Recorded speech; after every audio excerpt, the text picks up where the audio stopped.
Welcome to episode 2 of Cow Daily. Bloody hell, somebody straight in there. I've got one viewer so far. Let me know in the comments if you're about in the now time-honoured tradition, everybody. Takes a bit of while for us to get there because there's a lag or something. So this week on Cow Daily, we will be talking about the police and crime bill. Probably you'll know it more by the Kill the Bill hashtag. And also the forthcoming cost of living crisis. And also as a palate cleanser at the end, we'll be talking about positive news. How's that sounding for you, Alice? That's how I think I need some positive news at the minute. So that sounds really good to me. Cool, man. And also as well, we'll be having a guest kindly join me this week, and that'll be Zoe Quick, who is, well, she was at the protests in London at the weekend, and she's kindly agreed to come on and tell a little bit more about that. So happy bloody days, Yeah. So what have you been doing? What have you been up to? I have been feeding crows, which is a regular thing with me, if you know anything. And yeah, they're starting to follow me down the street now, which is great. It's Starting to. Yeah, it's no, like my actual street that I live on. Oh, your actual street, so they're following you all the way to your street.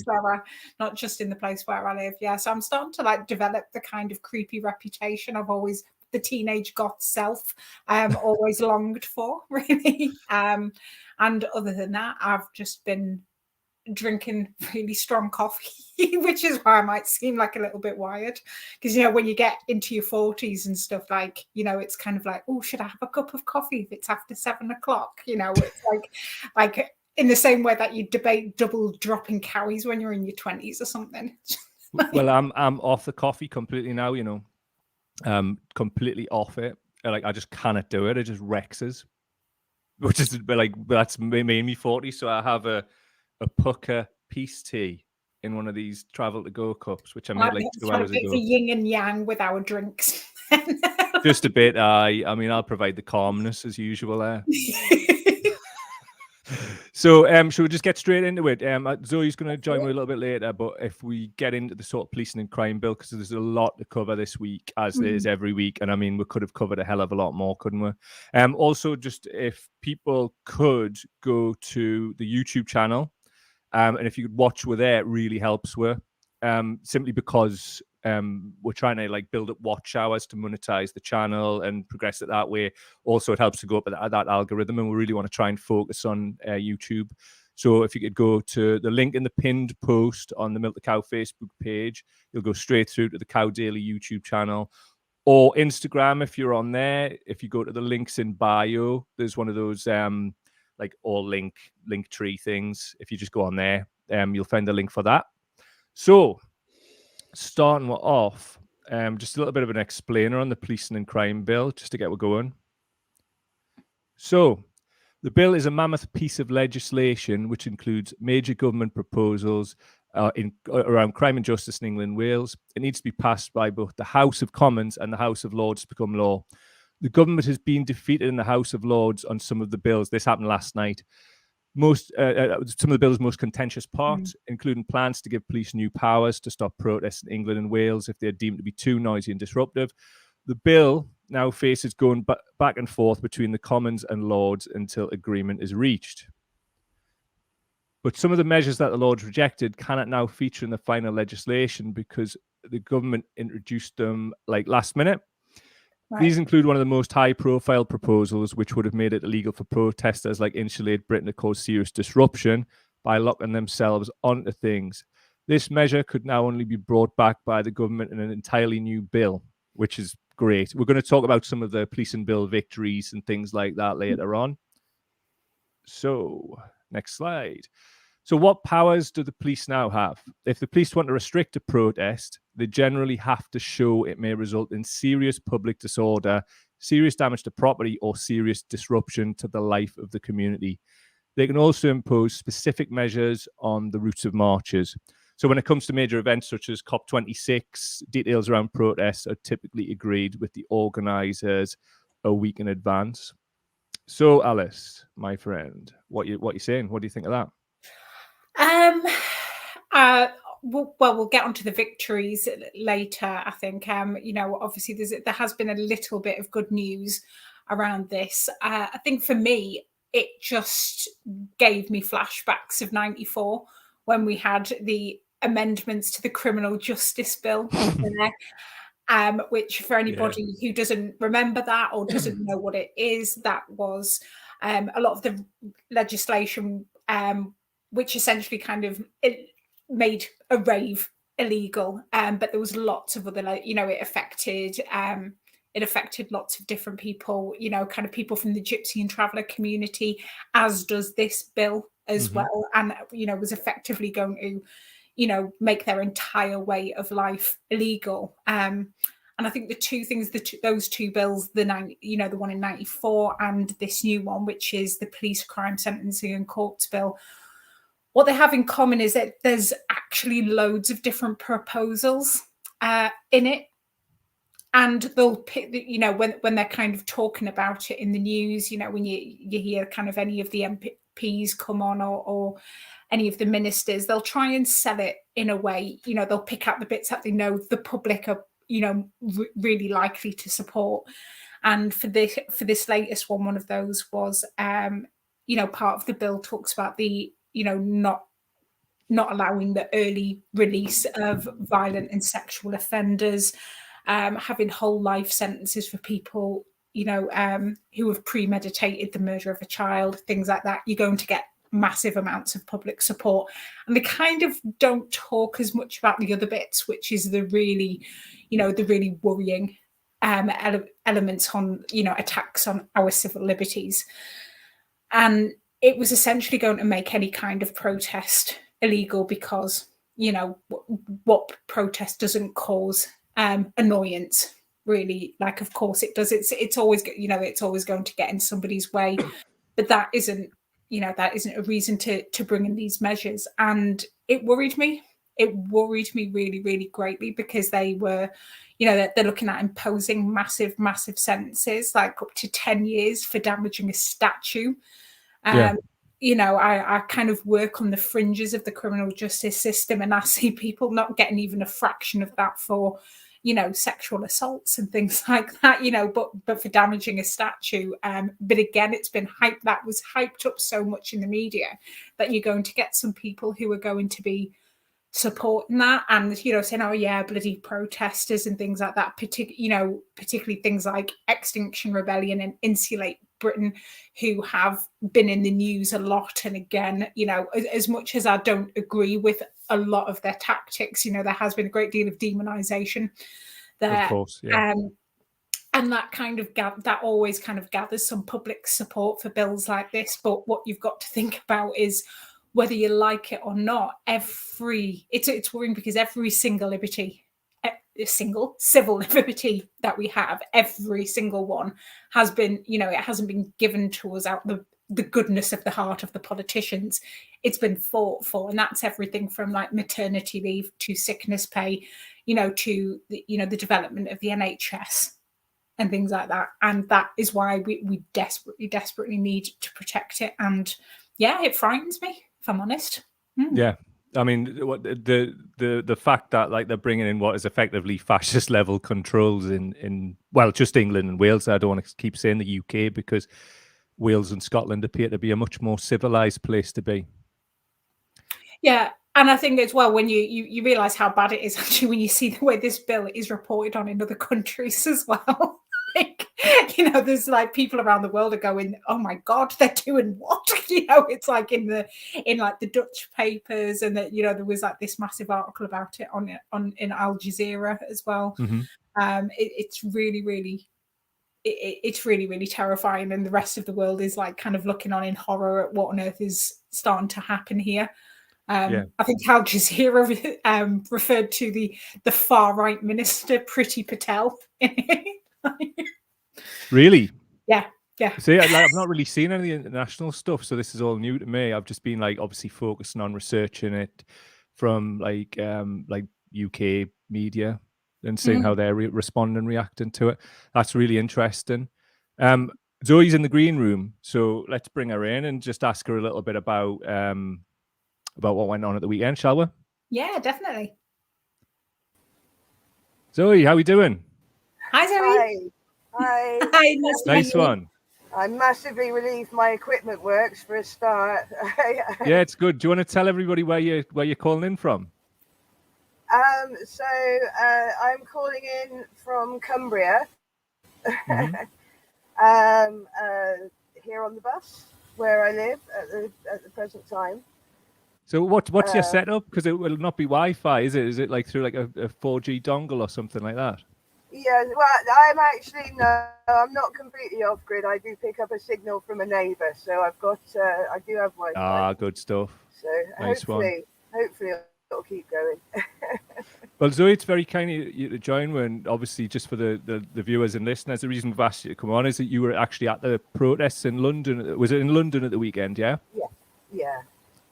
Great stuff. So, do you want to let me know why you actually decided to go? What compelled you to go?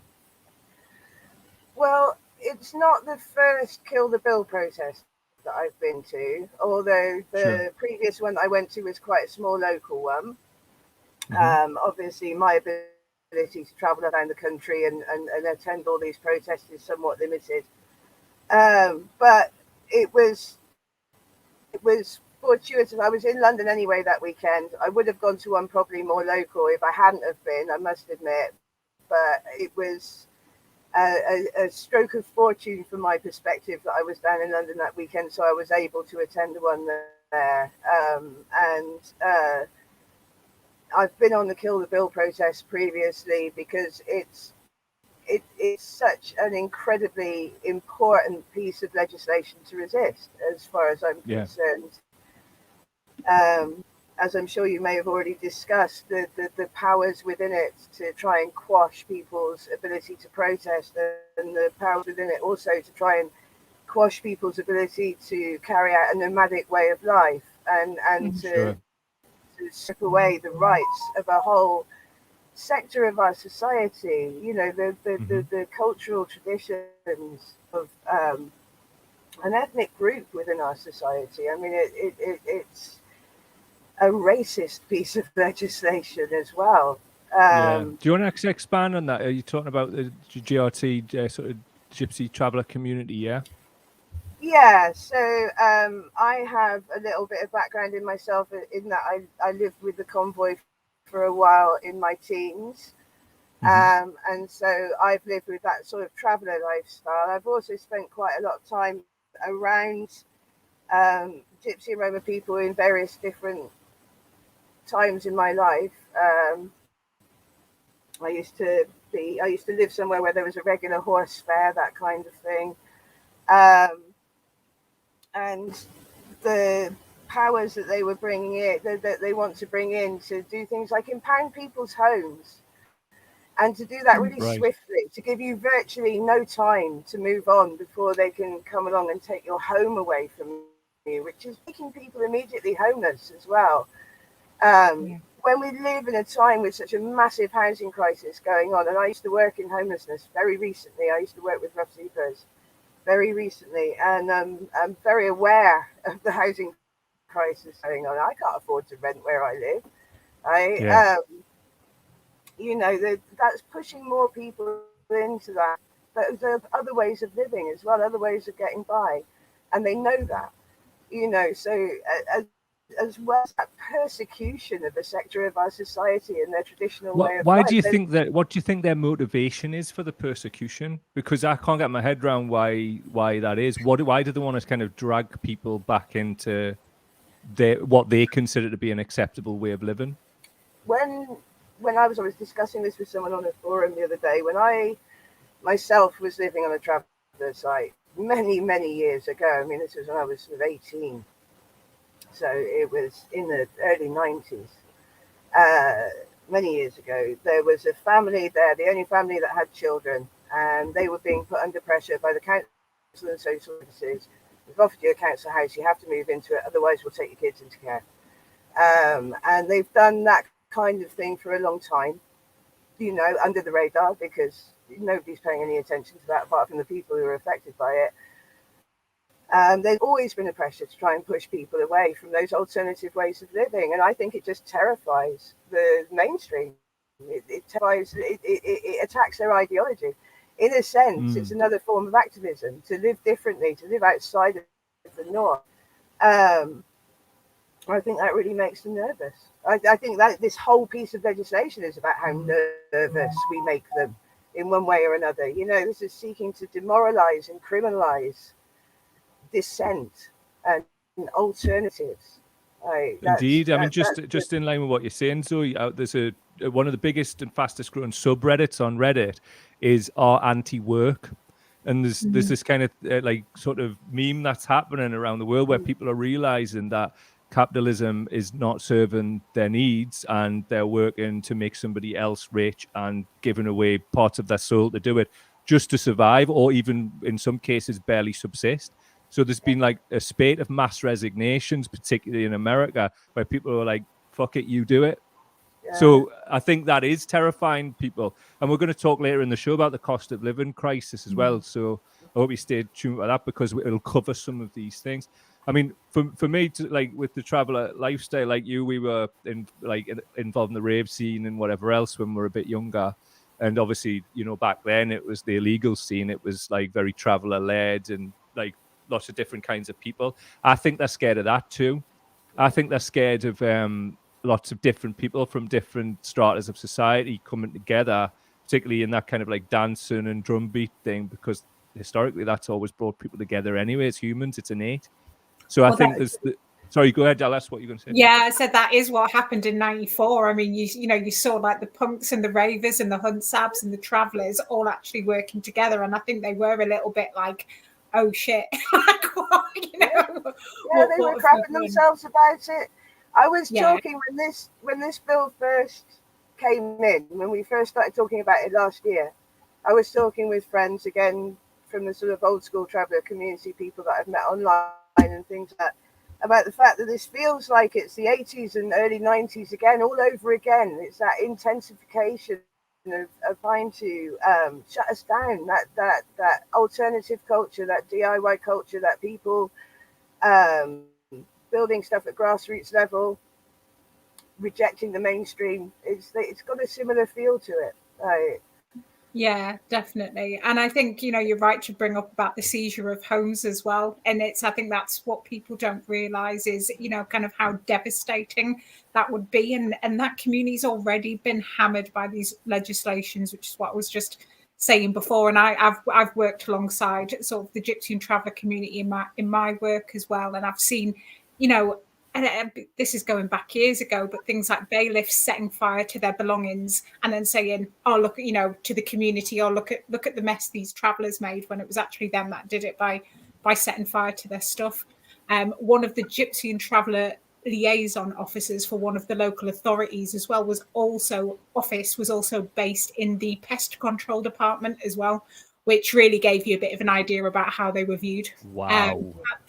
And I mean, I'm saying that's going back a bit. It wasn't that long ago to make that even remotely acceptable. Yeah. Indeed. So Zoe, can I ask you, like, why do you think and it might sound like a very basic question, but obviously sometimes like it gets the best answers. Why do you think the right to protest is important? Oh gosh. Because we have to be able to dissent. We have to be able to disagree.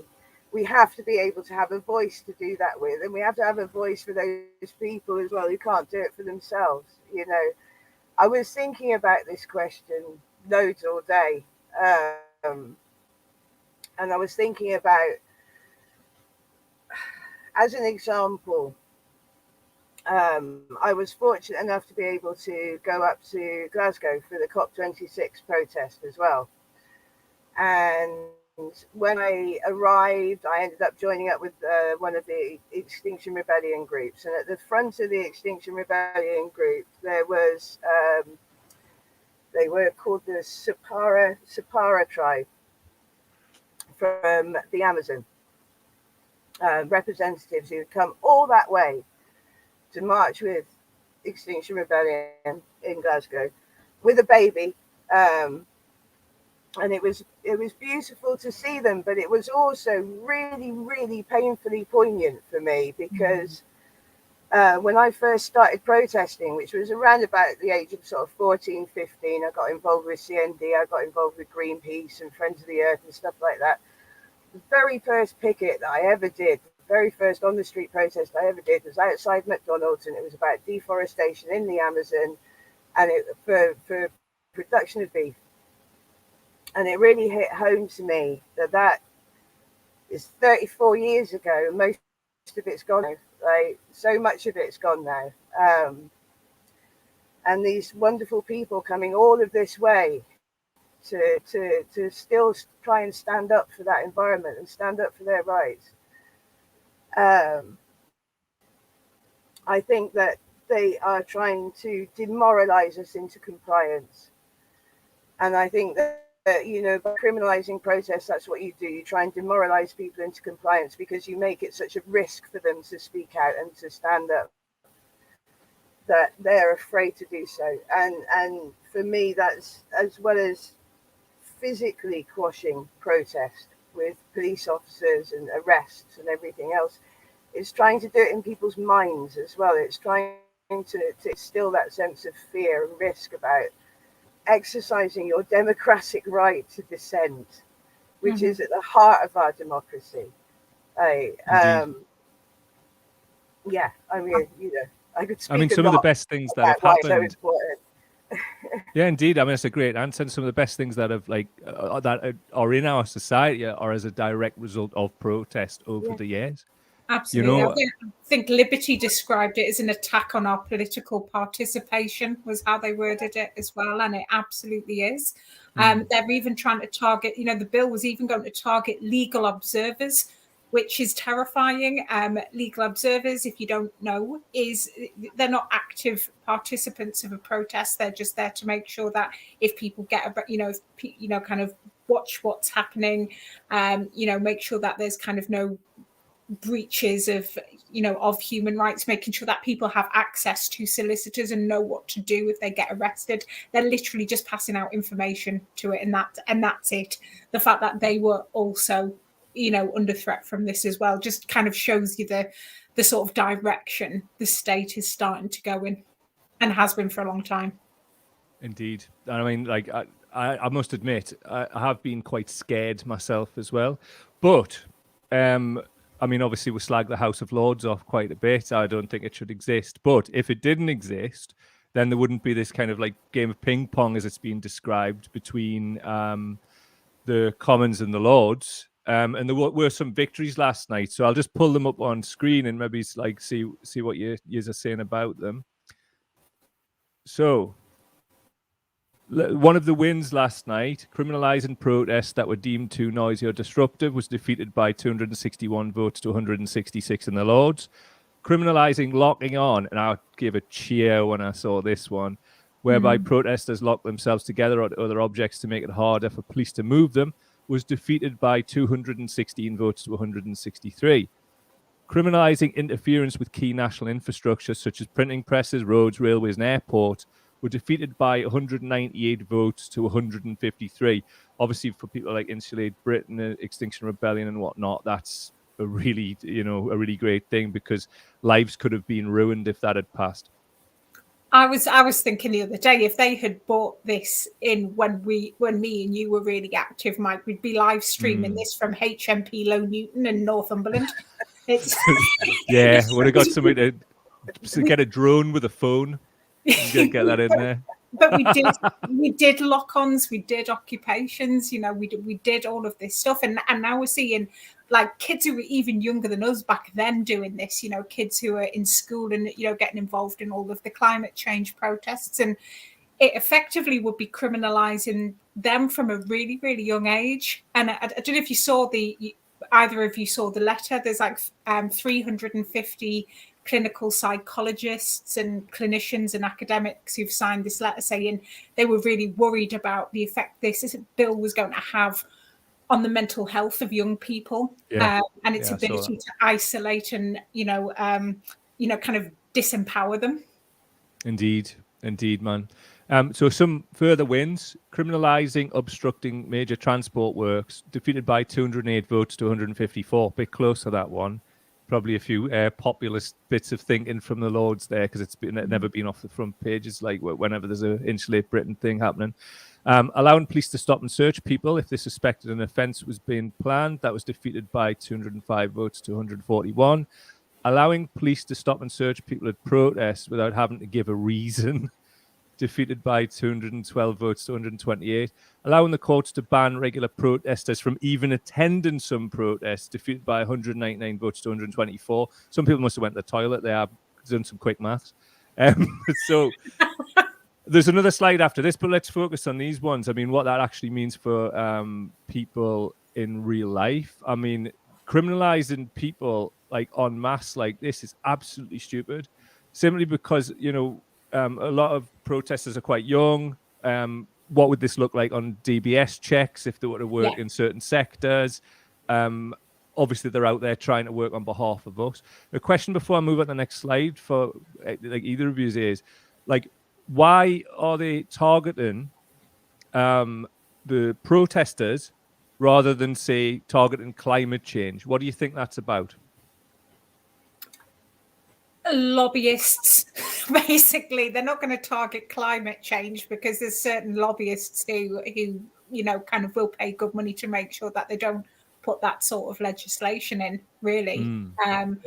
Obviously, as well, things are going to get worse as well, you know, from what we can see. And, you know, there is going to be more discontent, and they're trying to make sure that they have the powers to absolutely hammer anybody who tries to say no to them. Yeah. Zoe, what do you think about all that? That was my thinking. They're creating the conditions which will lead to more dissent. And they know they are. And capitalism, innit? You know, they're not going to crack down on climate change because that spoils things for their friends in the short term. As you say, the lobbyists are in control of that situation. So they're going to try and crack down on protests because it scares them. Because they know that they're creating the conditions where there are going to be more people wanting to protest.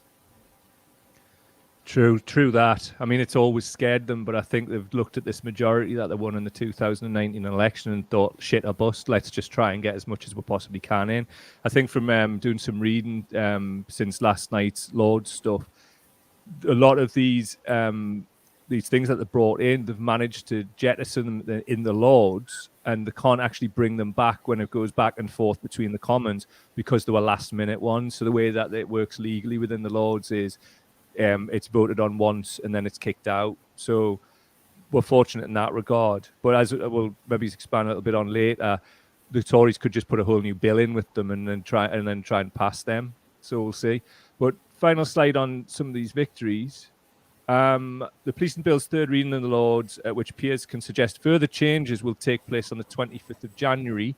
So really the message for us is stay vigilant. Before the bill passes back to the Commons, MPs will then consider the Lords' amendments and either vote to accept them and pass the bill as it now stands, or make further changes and send the bill back to the Lords. There is, in theory, no limit to the number of times this can happen. This is where the ping pong thing comes in. It's known as ping pong in practice. It's if the two houses can't agree, the government could either choose to kill the bill or to pass it unilaterally at a later date using powers in the Parliament Acts that give the lower house ultimate authority. Which, to me, is let's stay vigilant. There's still a little bit to be concerned about here. What are your thoughts? Yeah, I think we do need to look at what else we can do. You know, marches are fine, but it's kind of looking at what else do we need to be doing, you know, about that to try and challenge this. We can't, you know, I think one thing that's become really apparent is we can't rely on the supposed opposition party to oppose it because they you know, with the exception of a few of them, you know, they haven't really kind of done a great deal. Keir Starmer's a fucking cop, man. He's just like Reg Hollis incarnate from the bill. Like, did you not see him last night when he was like Tommy Corbyn shared it because, you know, he runs the National Hemp Service in London, like a CBD shop. And Starmer was asked on LBC about like legalization of weed and whatever, and he was like, all these cases that passed over my desk, county lines and all of this. I'm sorry, I just don't agree with Sadiq Khan about having these certain zones in London where it's decriminalized and whatever. the county lines would disappear if you legalized weed and other drugs, and maybe took like a Portuguese view of it, where it's harm reduction, it's putting the money into rehab for people and enabling them to come back into society. I mean, people can research the figures, but there's been a huge drop off in crime, in death. And one thing I found out about Portugal, actually, when they had fascist dictatorship with Salazar, they were the junta was artificially lowering the price of heroin. So people like us and any kinds of dissent, people would just get addicted because of the like real like futility of life and the grayness of life. So it's to your point earlier, Zoe, it's like they're trying in some respects to go down that Salazar kind of route by just like knocking the stuffing and the hope out of everybody, probably in the hope that we'll all just shoot up and just forget about it all or whatever else. And that's scary. Sorry, say again, Zoe? They're criminalizing poverty in so many ways. Yeah. You know, I mean, I've worked in frontline services for years and years and years of various different kinds, and I've watched them be systematically dismantled, whether it's statutory or non-statutory. The whole safety net has been pulled away from people. Right. Absolutely. It has indeed. Let's take some comments from the watchers, listeners. Let's see. Right. Tyrannosaurus on the YouTube. The House of Lords has in modern times been much more left liberal, if not truly progressive, force than the Commons because of the makeup, much more religious and Lib Dem than the Commons has. Some of it hasn't been, yeah, that's all. That's the whole, yeah, great point, Tyrannosaurus, and great name as well. Muhammad Ali with his BM. I blame Corbyn. Good for you. Blame away. You're wrong, though. Thankfully, he's got broad shoulders, isn't he? Yeah, man. Like the broadest, man. Right, let's see what else we got here. Right. I'm just getting used to this interface, so we're scrolling back through. This is a good one. Jez Hunt. It's the Battle of the Beanfields continued. Thatcherite fascism. For those who don't know, Battle of the Beanfields was, people like yourself living in buses, travellers, and just out there living their lives, and the police were ordered to just go and smash them to bits, like physically, weren't they? Like send a message to the community. So cheers for that, Jez. Much appreciated, mate.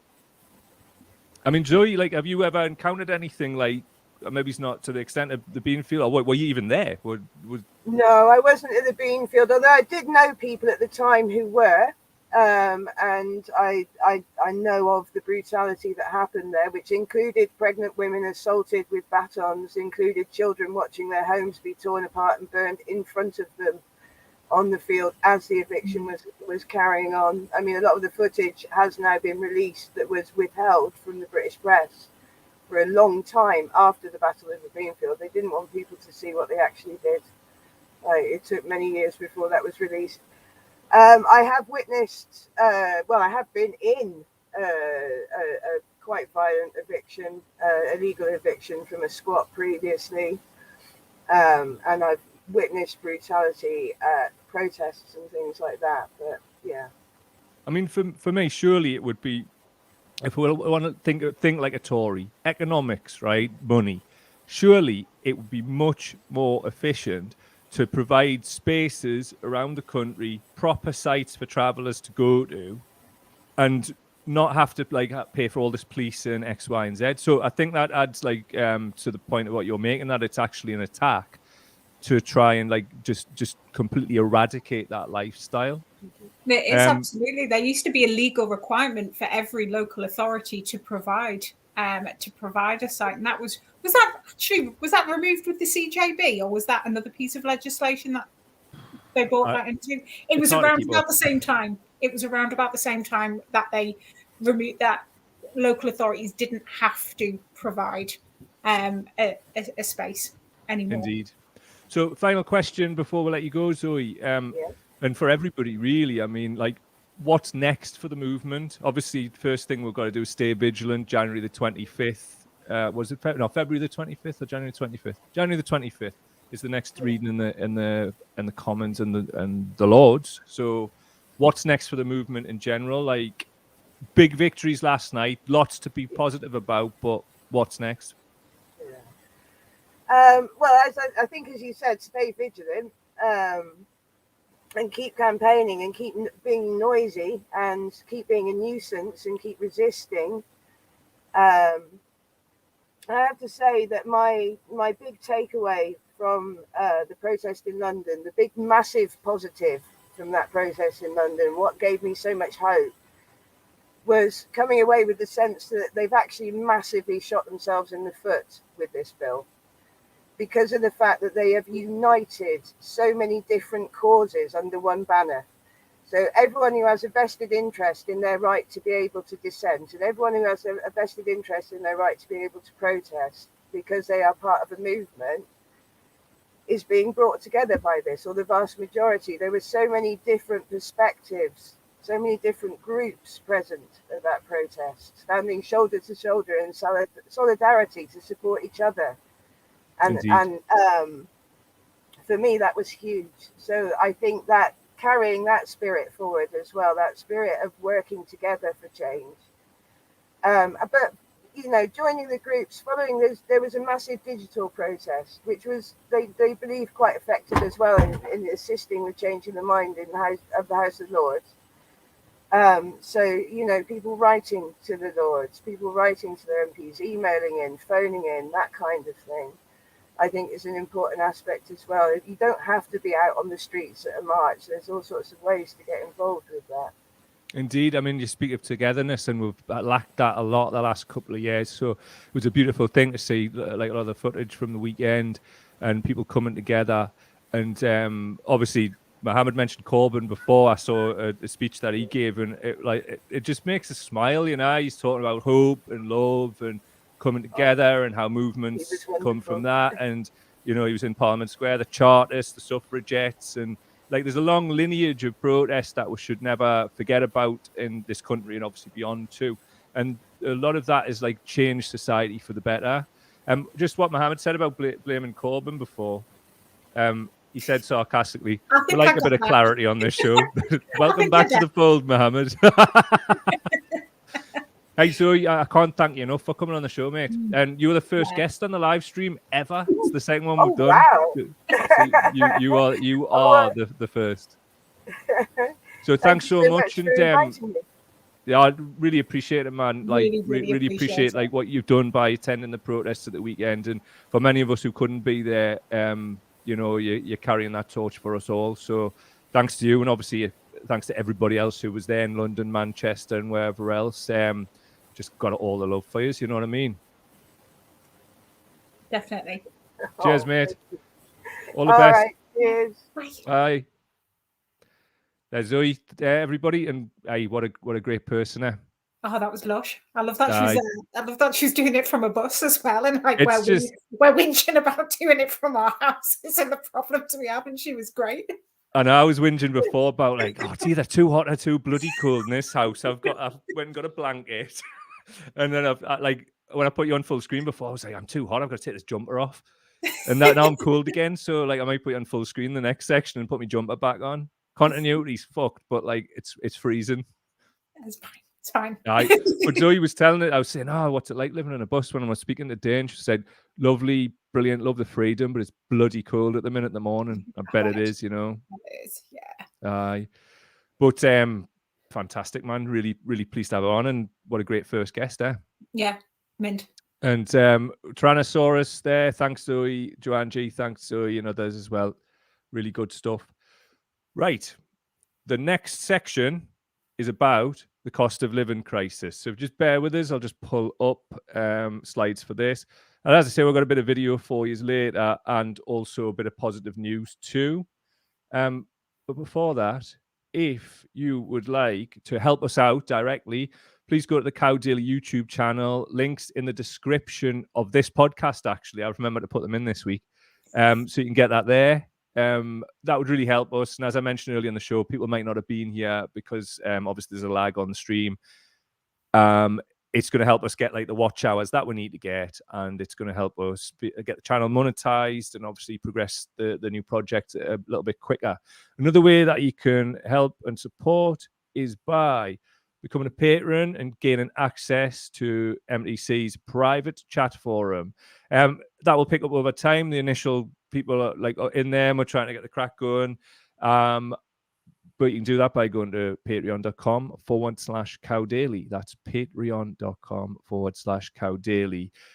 Trying to create employment on union wages, trying to get people doing this full time, and try and stop us when that happens. My God.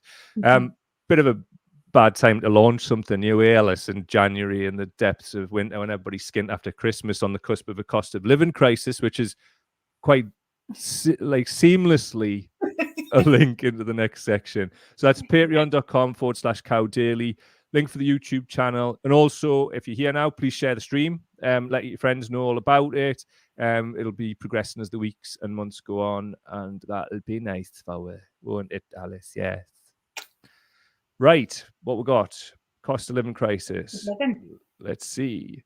So let's look at what a cost of living crisis is, because some people don't know, and I wanted clarity earlier today as well when I was looking at this. So a cost of living crisis simply refers to a situation in which prices of everyday goods and bills are rising while wages and state benefits fail to keep pace. The UK's current crisis is particularly acute because several different factors are driving the increase, meaning Brits, big issues, words not mine, are facing price hikes across the board rather than just on bills or just on groceries. Also, some of the factors driving the current spike in prices include high demand for oil and gas and pushing up energy prices across the globe, leading to higher costs for energy companies and subsequently their customers. Government support offered during the pandemic, such as reduced VAT rates in hospitality ending. Shortages in staff across a number of sectors, including hospitality and transport. That's partly due to the pandemic, but also compounded by Brexit. The reason I took the source of the big issue is like they mentioned Brexit, which seems to be like the ultimate taboo at the minute. We'll come back to that when we have a chat in a minute, though. Which so many foreign workers leave the country. Shortages of some goods due to supply chain disruptions, and what could be the reason for that? All of these factors have driven up the UK's inflation rate, which is a measure of how fast prices are rising. There was actually a gentleman in the comments on the Facebook page, and he was saying he feels lucky because they managed to negotiate, like through collective bargaining, that their wages would be linked to any rises in inflation. Oh, wow. That's interesting. Good for you. Nice one. Definitely something we need to come back to, actually. Yeah. Well, that's possible solutions for people through unions and whatnot. So inflation is anticipated to reach a 30-year high of 6%, so that you'll be getting a 6% pay rise by the spring. Combined with tax hikes, the Institute for Fiscal Studies estimates that a person on an average 30 grand salary will see their pay cut by $1,600 per annum. Wow, that's a lot, man. So how much worse off will I actually be? Because wages continue to stagnate in the face of price and tax increases, millions of people are soon to be worse off in 2022 as the cost of living squeezes household finances. The amount you will lose in real terms will depend on your personal circumstances, but the Resolution Foundation estimated last month that households will be an average of £1,200 worse off in 2022 than in previous years. The additional cost will affect poorer households disproportionately due to the fact they pay a higher percentage of their income on things like energy bills, the Resolution Foundation said. So, my good friend Alice, what's your thoughts on that? Kind of reading that, I kind of try not to have a little panic attack. Panic attacks are us, isn't it? No. I mean, this is kind of coming in the energy thing alone. I mean, they're like saying that's coming up in April. Now, about 5 days before Christmas, my energy company told me that our direct debits were going up by another 35 quid a month. And that's when we're already paying a direct debit, which is quite high.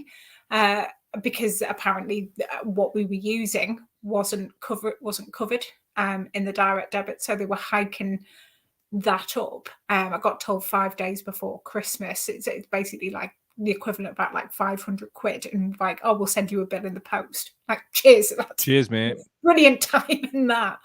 But we don't use loads of energy. It's like we're not really kind of wasteful people, you know. It's not like we've got like every light blaring. Like today, like when I was coming up the stairs to do this, I was like a dad, like walking around turning light switches off, and that doesn't need to be on, and that doesn't need to be on. And that's coming from a household at the minute where we do have two incomes coming in at the minute. Yeah. We're not on high incomes, but you know, prior to this, you know, we've been getting food on the table, we've been getting our bills paid on time, and we've done okay. But, you know, we know a lot of people who were struggling a lot more. And I'm looking at this thinking, this is awful. Like, I dread it every time I go food shopping now. The price of food is absolutely ridiculous. Even when you're meal prepping and you know, kind of meal planning and stuff, again, stuff we all do, and, you know, try not to be kind of too wasteful. And I'm kind of thinking, oh, like I'm a bit worried about this. I'm absolutely terrified for people who I know that are struggling. You know, I've got family members on universal credit and stuff and things like that. And we spoke last week about, you know, the poor tax, you know, particularly if you've got a prepaid meter in, and how much people are paying for their energy there. A few years ago, actually, I did try to start a campaign to stop people on prepaid meters being paid more, paying more for their energy. I do feel like, well, there was a couple of things that kind of hampered it. It started gaining quite a lot of support in the general public, but it didn't in the left in general. And I do think I think it wasn't really seen as a sexy cause. To put it bluntly, you know, it's not something cool. But surely, you know, I mean, sorry, I didn't mean to put in, but I want to mention something. Like I said last week as well, like I don't know what the left is. I don't know what. Yeah. I'm not directing that at you, but no, and like this is part of what you just said. If the left isn't for going to bat for the millions of people already living in poverty after however long of austerity over a decade, soon to be in even more poverty, and people dragged out of like the working class, middle class, and dragged into under the poverty line because of this oncoming cost of living crisis, then what the fuck is the left for? Yeah, absolutely. And I think the other thing that happened as well is I did actually manage to get a couple of MPs who were kind of like, actually, this is a really good thing, you know, to kind of talk about, and, you know, should definitely take it forward. And like, here's a couple of ideas of like people you can go to. And then the run up to the 2019 general election happened. And they basically, every politician's like automatic email replies was basically like, don't bother us, like we're dealing with the election, like we're not going to look at anything, and because we're trying to win positions of power rather than, you know, kind of look at any issues that people have, which is ridiculous. You think if anything at a general election, that's when you should kind of be listening to what the public are wanting more, really. But what do I know? Well, you would think so, yeah, but like that's not really how it works, is it? Because we're now obviously back into a whole rearranging deck chairs on the Titanic thing. I read something recently that in terms of energy bills, under the Tories it could go up to, I think, increase by about 50%. Then Labour came out and said X, Y, and Z, and in real terms it would be only rising by 45%. So that's what we're having to deal with. Yeah, the illusion of choice. This makes no real material difference for millions of people in the UK at all. And quite frankly, that's sickening. Like, we're being asked to support a Labour Party who do next to fuck all and will do next to fuck all about this problem, until it's like smacking them straight in the face. And it's to your point about like not a sexy cause or whatever that is. The people don't seem to want to go to bat for people who've been demonized through programs like Benefits Britain and things like that. And I mean, we've both worked in the community sector for many, many years. It's just normal for us to be around all different kinds of people. And they're humans, and people have been dehumanized to make it easier to just ignore them. But the problem that the Tories and also Labour have got here is they can't just ignore this now. No. This is not to be ignored. This could quite easily spiral out of control into real civil unrest, because if you get a sweet spot in terms of how many people are affected by this, that's a force of nature and it cannot be controlled. No. I had a conversation as well about, because you start talking to your family members about this, and but, kind of how it's going to affect them. And me mum, God bless her, because her and her flowery way of words. She was saying how she'd been to the doctors, and she'd been talking. She's going to kill me for saying this, but she'd been like discussing menopause, and the doctor basically like offered her HRT, and she said she wanted to keep her hot flashes, so that she didn't have to have the heating on as much. And I thought, the thing is, your mum, I don't know if she's serious or not. No, I think she's deadly serious. Wow, that's the funniest yet bleakest thing I've kind of heard. Yeah, and obviously, we always like help each other out and stuff and things like that. I'm not going to see her cold or anything like that. She puts the heat, she'll just stick an extra jumper on. She puts the heating on for a cat more than anything else. Yeah. But it's, people who've got, particularly who've got like respiratory illnesses, which she has, or, kind of other people who are very elderly, who you think are making these choices about not sticking the heating on. It's not just sad, it's actually dangerous. It can literally kill people, and it's unforgivable that people are having to make these choices. Do they put the heating on, or do they have something to eat that day? Mm-hmm. It isn't right. It isn't. It's disgusting, and it for me it comes back to like what my baseline is for like giving a shit and trying to like do something about it. If there's no alternative within the sort of mainstream political spectrum, which there isn't in terms of everybody having what they need and a little bit more, then I'm not interested in engaging with that mainstream political spectrum, and we'll just fall back on what we've always done, which is mutual aid. And I think that's what we're going to have to do going forwards. And the sad part of that is it might even bail the government out of a spot, because obviously, there are big networks now where we'll try and like distribute food and do whatever we can do. But I'm concerned that the problem's now going to be so big that even like all of the different like networks around the country can't even scratch the surface of it, because a lot of them were put in place because of austerity. So we've got like 10, 11 years of that, and then this, and then the COVID pandemic, and then we've got all the aggravating factors around that too. So it's really scary, to be quite honest with you. Like, and the thing is, the energy companies as well, they're raking it in. I mean, British Gas had profits of more than 172 million in the first 6 months of 2021. I don't know if you saw it actually. The energy company OVO as well released this blog post. You tell what's going on. So they, OVO released a blog post to their customers with like 10 money-saving tips on how to keep warm. The tips that they had on there. Sorry, this blog post was so tasteless, I wanted to give it a lateral flow test. They said that people should do star jumps, that you should hula hoop, or you should cuddle your pets to try and stay warm. Wow, man. And like we've worked in various different sectors. A blog post like that doesn't just go out. Like, no. I don't think people realize how many different people that would have had to go through, like, particularly because it's a corporate piece of writing as well.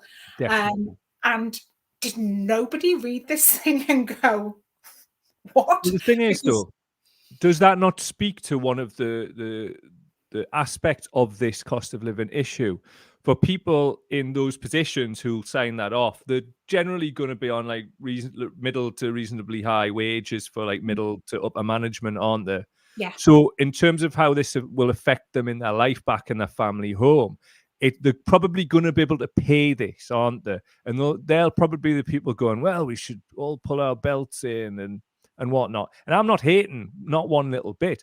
I want that for everybody. I want that to be like a way people can, you know, be paid a fair amount of money for a fair day's work. And that hasn't been the case in the UK for a long time. Many other countries around the world either, because like capitalism just wants to keep squeezing the last drops out of people. And my concern, like, is that it might have people turn on each other, because scarcity always leads to conflict, doesn't it? Because what's going to happen? Crime, it's going to go through the roof, because people are going to go out and steal, and they're going to go out and probably burgle as well. And who are they going to burgle? Those people. So that's going to, like, there's going to be these sort of sub effects that are going to go on. And that's a real worry. I'm really worried about the social fabric, because, you know, with the backdrop of like the Brexit divide and all of the other manufactured culture war divides, there's not that like sort of community spirit, and a lot of people don't know who their neighbor is. So there's this kind of distrust. It reminds us of like bloody like East Germany, the whole Stasi thing, where it was like your dad was spying on you. Well, I don't think it's that extreme, but you get what I'm saying. Yeah, and we were encouraged to do that a lot through the pandemic, weren't we? Like, grass on your neighbours if that, you know, if they've got people round and stuff and things like that, while they're, you know, getting absolutely, you know, kind of doing lines in the garden of Number 10 or whatever it was that they, you know, whatever it was allegedly were doing. Yeah, and we're not, you know, that's the other thing as well. We're not, you know, they've often used the phrase "all in this together." You know, it's that isn't the case. You know, I think there was a thing in Forbes about the 10 world's most richest men. Their wealth has doubled since the start of the pandemic, and there's been like, you know, in the first year of the pandemic, there was like a new billionaire made every day. Some people have really profited from what we've been going through in the last couple of years, and in the other you know, and in the austerity, you know, years before that as well. It's not that everybody, you know, everybody I know, you know, whether they be working class, whether they be middle class, is absolutely definitely worse off, you know, than they were and has been. But it's, you know, when you look at people like, you know, people in the government, when you look at people like Elon Musk and, you know, and Bill Gates and all the rest of it, there was a bunch of names on that 10 richest men who I was thinking, who's that? So I can't tell you who all of them were, but it is printed. Yeah, we're absolutely not in this together. There was the Joseph Rowntree Foundation today. They said that there's 1.8 million children living in poverty in the UK at Inexcusable. the moment. Inexcusable. Like, here, can I just say something? I'm banging this whole like go to Mars thing and all of that, but only when everybody on Earth is taken care of and a little bit more. When we get that shit right, let's all cheer the rich men going to Mars. Well, maybe he's not cheer, but I'll watch it and maybe silently hope that. No, I won't. No, I'm not even going to say that. That's like, that's really bad. That's bad karma, man. I can't say that. but I want to have that moment that people had in the 60s when they went to the moon, and this, like, I mean, for rave tracks, like in the next 20 years, it'll be fantastic, because the amount of times like we choose to go to the moon's been sampled. It's like, but that's another thing. No. Just for rave tracks alone, let's have them fly to Mars, because the samples will be tremendous. Yeah. But I want what I'm probably never going to get, but you never know. I mean, what could happen is like this could actually prick the conscience of people who otherwise don't give two fucks about people living in poverty, because they're being dragged into it too. And if there's one thing we've learned over the last sort of 10 years during the austerity era and the whole benefits Britain like smearing thing, people want to feel like they aren't that. But we've learned through the pandemic, you're a couple of pay packets away from absolute obliteration. Absolutely. Absolutely, without a doubt. The last time I think I was thinking like the last time we kind of saw this with, you know, kind of wages being capped and kind of prices going up and taxes going up was in 1381, just before the Peasants' Revolt booted off. So all we need is like Wat Tyler arrives from the dead and smack Rishi Sunak with his little red suitcase or whatever. It's absolutely despicable. Everything is more expensive now. They're even trying to gentrify foraging. Keep seeing all of these articles about like collecting free food, but buy this like basket for 50 quid. To, like, tell us about it, man. Get yourself a carrier bag and get you selling them woods. Yeah, it's fuck your mad wicker basket. You can't afford it. Your kid needs baby formula.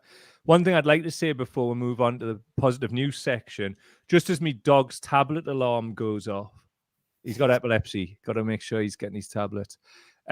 One thing I would like to say is, if you say maybe somebody, they've got a buggy, something like that, might be in the supermarket, maybe see them slip, like maybe a little bit of food in the back. You didn't see that, did you? No, we didn't see that. That didn't happen, did it? No, that didn't happen. And I'd just like to leave you with that little Thundercats ending. So, we've talked about some dark stuff, but taking feedback from watchers and listeners, and something we talked about as well, actually, so it was nice that we're all on the same page. A little bit of positive news from out there with the movement and what's been occurring, and just in the world in general, because this type of stuff just doesn't get amplified as much because we're all like sort of gnashing with teeth and wailing, aren't we? So, first thing, just today, refuse workers in Eastbourne have won a 19% pay rise after strike action. Up the JMB, nice one. So, like, what I'd like to say to people is, as well, going forward, particularly now and the things we've been talking about, join a union. Through the union, it could be, particularly with certain ones like Sharon Graham, and I think that's Unite and whatever, they've decided that they're just going to, like, instead of going down the political route, they're going to just try and win things. And obviously that 19%, it's 13% more than inflation's predicted to rise with this cost of living thing, which is 6%. So I don't know what the lads and lasses doing the refuse work and we're on, but hopefully that like saves a few families. Do you know what I mean? No, that's really good. That's really good news. And I would definitely, reiterate that in join a union. Mine have been really helpful, even just kind of showing a bit like of solidarity when I really needed it. Kind of working in a sector that I can kind of be quite isolated in. And I know lots of people are on things like 0 hours contracts as well. They often don't know where they fit into a union. I'm a wobbly. I'm with the IWW, but it's really looking at what's best for you as a union as well, and not just joining one as well. It's actually organising within it and getting to know you. Even if you haven't joined a union, you can organise with your workmates. It's just about getting out there and doing it. And, especially if you've got a boss who tells you not to discuss your wages, that is normally a sign that you absolutely definitely have to discuss your wages with each other. Do it in whatever way is best for you at the time, but definitely unionize. Yeah, I mean, I know obviously we've just been illustrated there, like money's tight, but it's really an investment as well, because if things go tits up and you can involve yourself in a collective situation. I mean, I've been in a situation where I'd slightly changed sectors in a previous job, had some trouble with my new employer, who I'll not get into it, but God, and I'd moved cities too, and I was between unions. So I'd rang the specific union up and she actually seemed to take some glee in it, this particular person. Sorry, can't help you. You should have been a member. I was literally like getting the forms and blah, blah, blah. So always be part of a union if you can. And I know at times in the past they've been ineffective, they have, but I really do see a groundswell coming up, like grassroots organising, and it's really great to see. So and there are definitely unions out there as well who will help you from the first day that you sign up, and they'll do as much as they can. And I was really proud, particularly when some people were really in quite serious hardship at the start of the pandemic. I was really proud of the way that my union stepped up to help its members as well. And that's why, even though I didn't have to access that at the time, that is why I'll keep paying my dues. Like, absolutely, it was a beautiful thing. Cool, and gang. Nice one. Next one. And this is something I sent to one of our friends yesterday. New Scientist magazine. Strongest evidence yet that MS is caused by the Epstein-Barr virus. A huge study of US military personnel suggests that almost all cases of multiple sclerosis are triggered by the common Epstein-Barr virus, meaning a vaccine could largely eradicate the condition. Now, this speaks to the mRNA vaccines, and obviously the technology's advanced like exponentially since the start of the pandemic, because there was billions upon billions upon billions of like research and development money put into it, simply because like capitalism had to protect itself. So that's what happened, and also that they made a hell of a lot of bloody money out of it as well. So that technology, the mRNA stuff, is now being used in other areas of research. And the reason they used the US military personnel is they needed a huge sample size to like work out whether these things could potentially work. And US military personnel, they get blood tested like really frequently over a long period of time. So they got access to all of that blood work. And this is what they found out. So they've linked that with all of the exponential growth with mRNA. So for people like our friend and many others with MS, it's not just a preventative thing from what I read. They're thinking that it could actually help people who've had it. And I spoke to our friend yesterday, and she's had it for 10 years. She was diagnosed 10 years ago. So she was really happy to hear it, and we had a bit of a chat about it. It was nice. No, that's good. I know a few people who are living with MS as well, and it's just one of that and other conditions, like motor neurone as well. It's good to hear things like this, because a lot of these conditions they often don't know a great deal about, and then when they start understanding it a bit more, you just think, yes, that's good. Like you feel like actually getting somewhere, because with some it's just having one breakthrough like this is a really big deal. Because it leads to lots of other really good things as well, where you can just have no hope for a lot of people, and things that you like motor neurone as well. But there's been loads of stuff about that, new drugs coming out on the market as well. So yeah, no, that's good to hear. It's great, and I really hope that because of all of the research and development money that did go into mRNA, it actually like helps many more people around the world, and give me a bit of hope, like obviously on a personal level, because we love our friend, don't we? Absolutely. And I'm sure that's repeated millions of times around the world. So last bit of positive news. Britain's longest married couple celebrate their 81st anniversary. Ron and Joyce Bond married in 1941 and said it was love at first sight. You can see that like on the left there, he's giving a right smooch back in the old war days. The fingering days as well, what Mike.